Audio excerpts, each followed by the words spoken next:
Hey guys, welcome back to this series where we're building questionably Monkhouse here. I'm currently on holiday in Yorkshire, but I wanted to continue to recording, so I'm currently recording on my ThinkPad. It's an X230. I've noticed the camera is slightly green. I can't really do anything about that, it's really weird. But we're going to continue building things, and what I've done so far is download both repositories onto my local dev system. So if I open the command line, you can see that my Django server is running, and so is my VueJS server, which is nice. And if I actually go to the Chrome tab, I've got all of this stuff. On top of that, we've also so we've set up our environment. So in order to do that, we had to install our requirements files, we had to install VueCli, and we had to install Axios and Bulma. And as far as I know, this environment should now be mimicking my environment on my main PC. Sorry if the audio is a bit rubbish, but I'm going to be away all week. So that's just how it's going to be. But I want to continue developing it. So I wanted to start by cleaning all of this up, and I still haven't really thought about the format of how I'm going to do everything. I think going forward I might start skipping code and just showing results, but for now we can continue sort of writing some code or removing some code. So I want to get rid of all of this, which is going to be, let's get rid of these release notes. I don't think we care about that too much, and I think by default we're in home. So yeah, we're using the hello world component. And we don't really care about using any components right now. So I'm wondering if I can just remove this here. I can just remove this. And will this cause any errors? That's the first question. So no issues found. And if we go to this page, so we're still showing all of this content.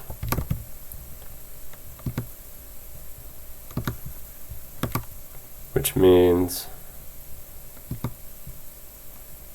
we also don't want this, and we don't want this. So all we've got now is our about page and our home page, and our home page is actually empty, which kind of suits me. It's a clean canvas. If we go back to here, we're on our home page. And we could actually just copy what we've done for the about page, which is just this sort of h1 tags on the home page. Yep.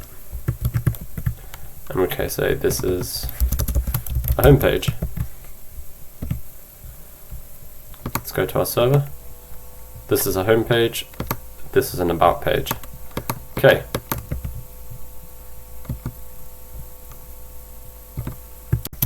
So I don't actually know the password for my user, which means we're going to go ahead and have to create a new user. So let's kill the server for a second, and we can do python manage.py create super user.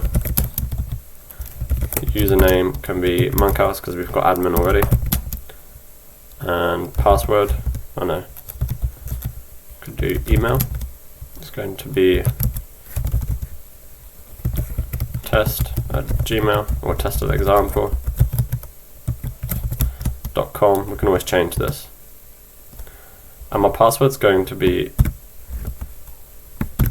password 123, password 123, and it's going to complain too common, but we're going to allow it to do it anyway. Python manage.py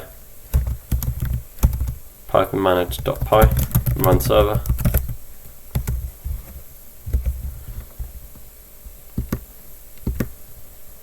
Shut up Monkhouse.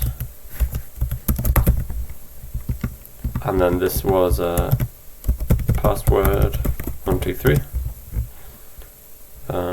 Don't care about that. So we've got a couple of users now. We've got the Joseph user that we created through the curl requests. We have our admin, which the password of which I don't actually know, and then we've got the Monkhouse one I just created now, and I did that just so we could have access to the admin page that we've got up here, so we can see when we're registering new users from the front end. So the next thing I want to do is go ahead and set up a sign up view. So we're going to create a new file, which is going to be signup.view.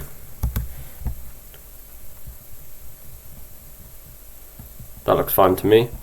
And I guess we're going to have a login view as well. Capital I dot view. So we've got a sign up view and a login view. So I just tried signing up with a user from the front end, but the issue here was that we hadn't actually put CORS headers into the installed apps.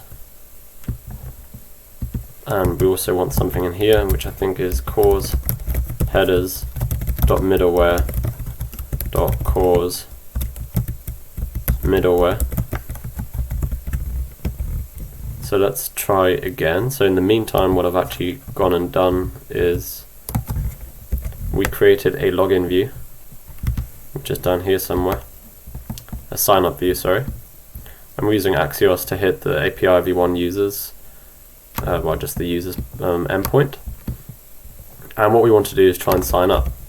So I created a user. So Thomas at gmail.com we're going to use. So let's go to our app.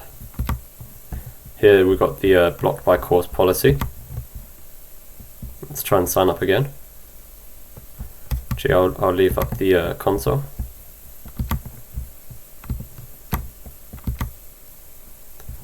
And it looks like we actually managed to sign up correctly. Nice. So the issue there was that make sure on the back end you've actually set up all your CORS stuff. And then all we're doing right now, the way it's set up, is we're capturing an email as the username and a password for the password. Now you could set it up in a different structure where you ask the user for a username and an email, but really I like to think of the least amount of resistance as best.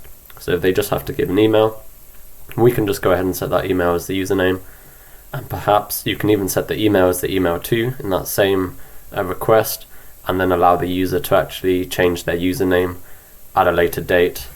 And perhaps when the user signs in, you can kind of check against the email and the username. There's a whole bunch of different things we could do. I just don't think we necessarily need a username. So that's what we're doing. We're using the user's endpoint, of course, and we've actually successfully got a sign-up form. Now we are pushing to login. We haven't actually created the login view yet, it's empty. So that's the next thing we need to do. So the next thing I wanted to do was create the login form. So we've got a sign-up form. Our sign-up form takes us to our login form.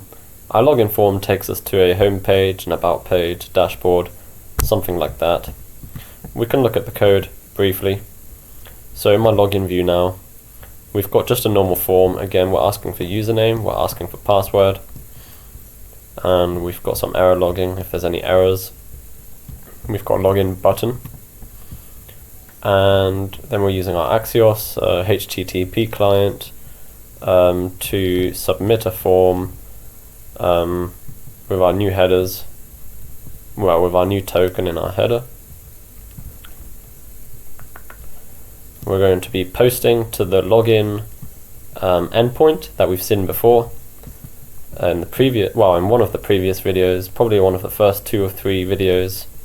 And all we're really doing from the response is taking the token and then setting the token in our current header information. And then we're just pushing to /, which if we go and look into our router, / is just the path to get to our home component, which is just this sort of, they're single page components, so every page basically represents its own component. And here we're not really displaying anything except saying that this is a home page.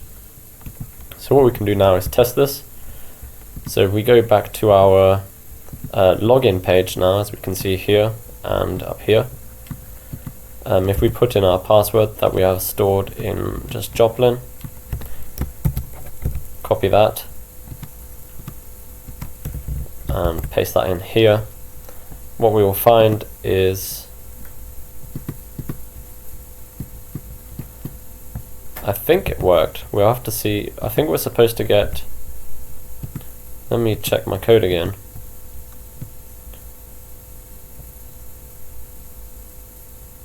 I wanted to see if I was logging anything in the console,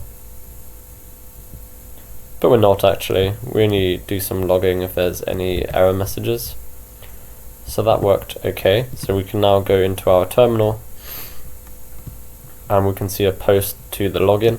This was one I did before, so I was testing.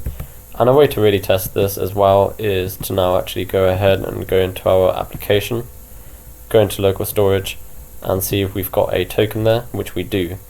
So this is the token we should have received, and with this now we should be able to get information such as, let's go on JOSA documentation, JOSA/me. We can look at sample usage, we can look at token endpoints, hopefully. There's login, logout. Oh, that's all it's giving us. We want the base endpoints, basically the ones that are the same for everything, I guess.